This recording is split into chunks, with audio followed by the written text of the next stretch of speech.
Existe uma repetição na estratégia utilizada pelos europeus, principalmente pelos portugueses, na colonização e exploração do continente africano e depois a mesma coisa aqui no Brasil, né?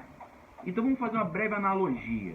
Bem, antes da escravidão de fato em solo africano, até porque os portugueses botaram os pés em solo africano em 1450 e só construíram a sua primeira fortaleza em 1482, enfim, antes disso, a exploração era feita nas Ilhas Afortunadas.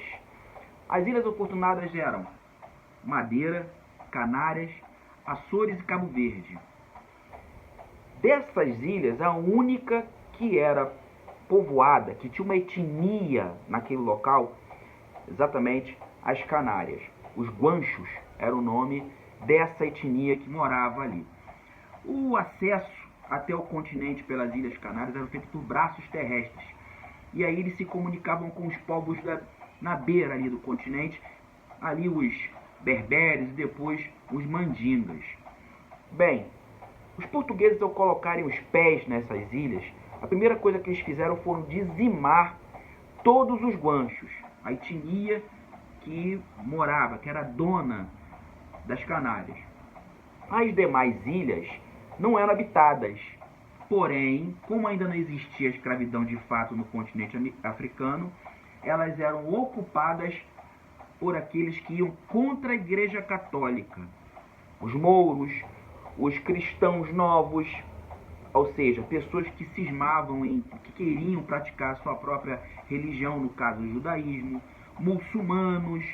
Esses escravos que iam contra os interesses da Igreja Católica povoavam as demais ilhas, plantando cana-de-açúcar em princípio.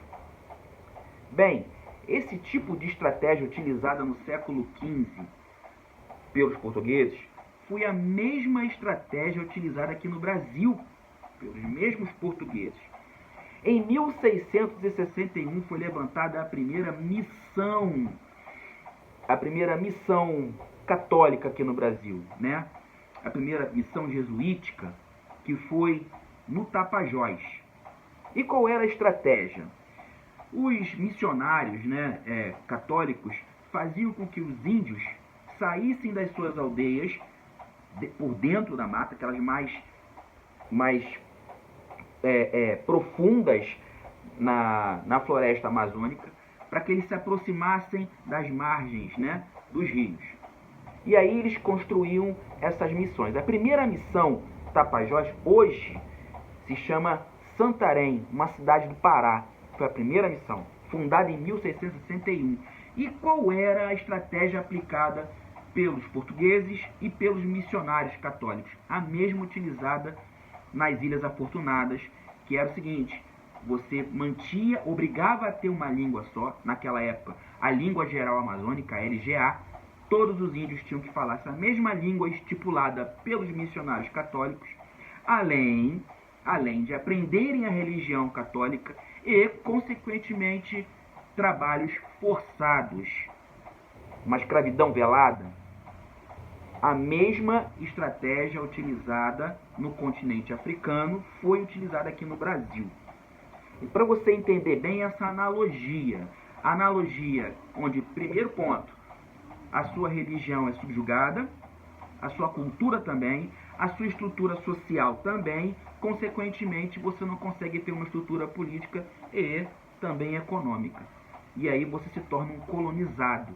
Normalmente, em todos os países, principalmente os países que são do continente africano, e aqui, especificamente o Brasil, dificilmente a população ou as populações conseguem se reestruturar ou buscarem uma estrutura que seja equilibrada socialmente e economicamente.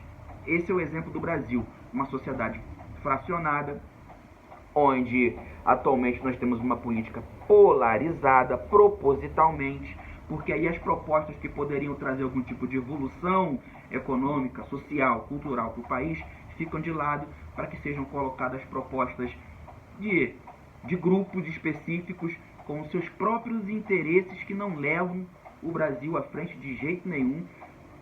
Vide, por exemplo, a nossa própria educação. Um dos exemplos. Jefferson Arouche, um barco remando contra a maré.